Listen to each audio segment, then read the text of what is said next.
It is Indiana in the Morning, presented as always by First Commonwealth Bank here on AM 1160 WCCS and 101.1 FM. Tom Harley is in the studio with us. Good morning. Good morning. It's good to have you here. I'm surprised you have all this time on your hands to come in for a radio interview with what you have coming up this weekend. Well, it's a little damp this morning, so we're not working very hard right now. Well, that becomes a concern when you have weather like we've had, but it's going to clear up. The big softball showcase is happening this weekend. Tell me about it, how it comes to be in Indiana. You have to go through an awful lot of work to make this happen. We started this about 13 years ago as a tournament that our kids could play in without going anywhere. And we started with about 24 teams on the first tournament. It's grown to about 160 teams. We play on 32 fields across the region, from Clymer to Elderton to Black Lake. With very good partners, community partners that provide us the fields and help us for this weekend. Mm-hmm. The logistics of such a thing, putting on a tournament like this, must be mind-boggling. You have to have some really good people working with you. We have some very good people, but the backbone of it is our community partners. Mm-hmm. The Homer City Little League, the Clymer Little League, Elderton, the South Bend, the YMCA. Those people all love the fields, take good care of the people coming into the community. Mm-hmm. The teams that come here come back year after year. Obviously, they're well treated. Yeah, and I would guess that the word goes out pretty quickly to people around Indiana County, particularly business owners who have services such as restaurants and hotels and whatever it might be that might be able to serve these people coming. Be stocked up for this weekend. Be stocked up. It's the hotels have been full for this weekend for months. Mm-hmm. Not a good time to have a wedding this weekend. The gas and the convenience stores and the food stores will be packed. So yeah, and the economics of the whole thing for Indiana County, what a windfall! It's a windfall, but we depend on the hotels and the restaurants to treat these people well. So it's a mutual aid society here. We bring the people in, and Indiana County treats them very well. I'm also thankful for the partnership with IUP. The varsity softball team provides a lot of the manpower, a lot of the organization. Last year we had 40 colleges here at our showcase. Oh yeah. We're easily the largest, and this tournament's the largest in Western PA, maybe all of PA. But it's a good time for the colleges to come and recruit.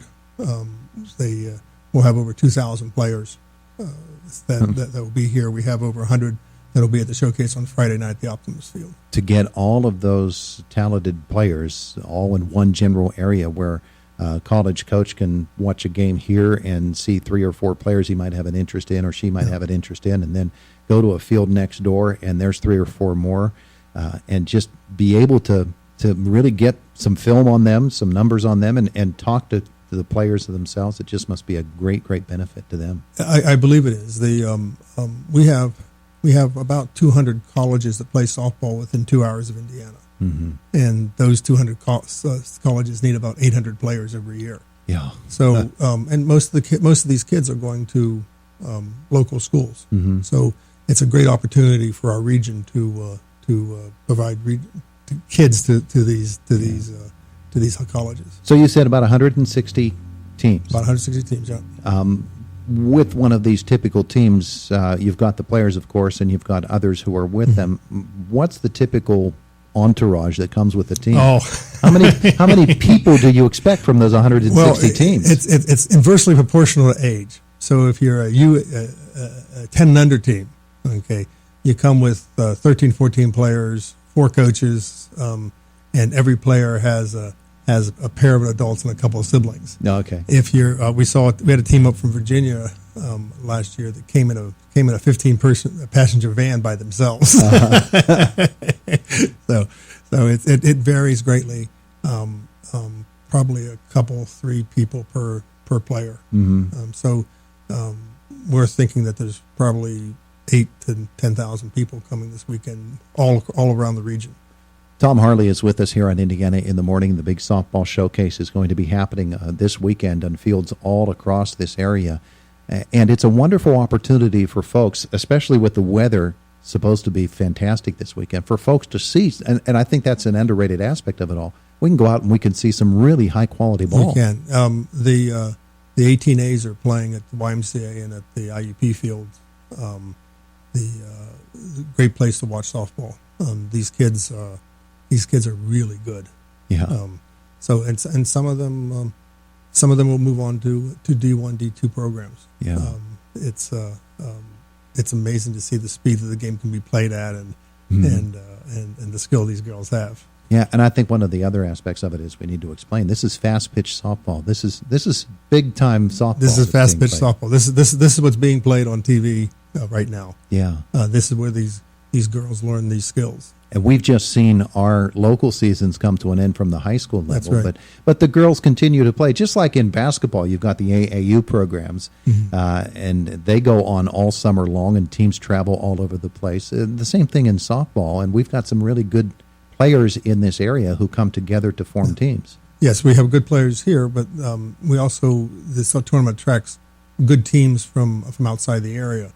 This is a really good tournament for a national team. I call it a national team that's doing a national tour to get the winner, to get the shake off the dust and play a tournament. We have one U15 team out of Ohio that's playing in the 18A bracket.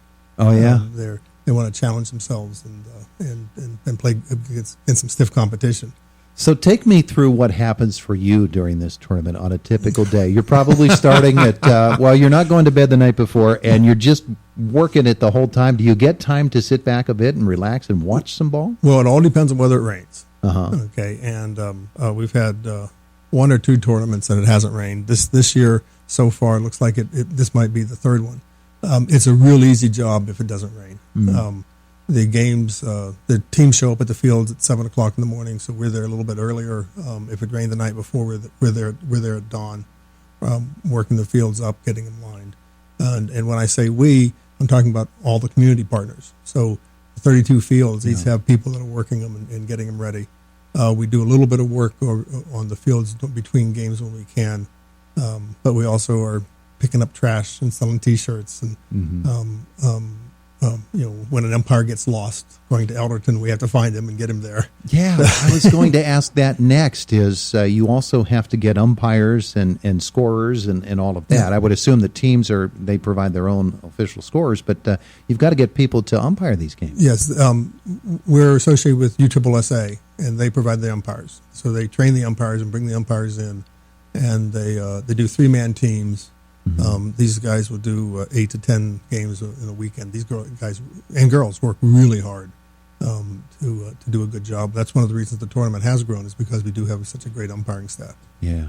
The tournament is happening this weekend. Give us the schedule. When do the games begin? Games will start about 3 o'clock on Friday, and they'll run through 6 or 7 o'clock on Sunday. Mm-hmm. So if the sun's up, we're playing softball somewhere in the area. One of the hard things about the tournament is it can rain in Blacklick and be sunny in Elderton. We're in Pennsylvania. We're in Pennsylvania. And we've had sometimes where we had one tournament where Armstrong Township Field got washed out, but we're still playing at the YMCA. Uh-huh. So it's the geography has us a little it's challenging. Having to make those switches of games from field to field should not be a problem this weekend with this weather forecast. Well, yeah, but it was just a few days ago. It was raining all Saturday, so we'll believe it when we get to Monday. This is one of 2 tournaments, I understand, that will be held here in this area this summer. We have a tournament coming up 2 weeks from now called the Blue State Championship. It's a Friday-Saturday tournament. I'm also sponsored by USSSA. It's about half the size of the Indiana Summer Showcase. Uh-huh. So this showcase here is going to feature teams from Pennsylvania, Ohio, New York, Canada, others? Canada didn't come this year. They were here last year. Okay. We've had teams from Maryland and Virginia and West Virginia, and I don't think they're here this year. Mm-hmm.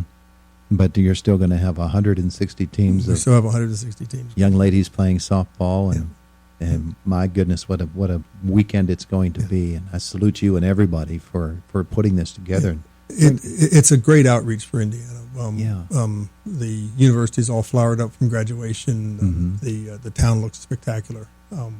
It's also I'm asked, why don't we move this to Pittsburgh? Make it the problem is that nobody has the fields we have. We have 32 fields within 15 minutes of the IUP main field. So it's really quite remarkable. There are these little community fields that are just perfect for this tournament. Yeah, and why would you move it to Pittsburgh when you've got? You can't do it. You can't do it. So nobody else in the region can do what we're doing here. I know Denise Liggett with the tourist industry, the Tourism Bureau, is thrilled with what's happening this weekend. She and the Tourist Bureau have been extremely supportive of the tournament over the years, and I certainly appreciate them. The CEO has helped fund some of our startup costs this year for the first time, recognizing the economic impact. Yeah. Tom Harley with us here this morning on Indiana in the Morning. I assume Facebook and website can help people learn more information about the tournament? The website that we use right now is the USSSA Western PA website for the tournament. I worked with IUP to put a website together that we'll bring online next year that showcases Indiana as a destination. Well, there you go. It continues to grow. Thanks so much for coming in to visit with us this morning. We appreciate it. Well, I appreciate it, Todd. Thank you much. That's Tom Harley. The big softball showcase is happening on fields all over Indiana County.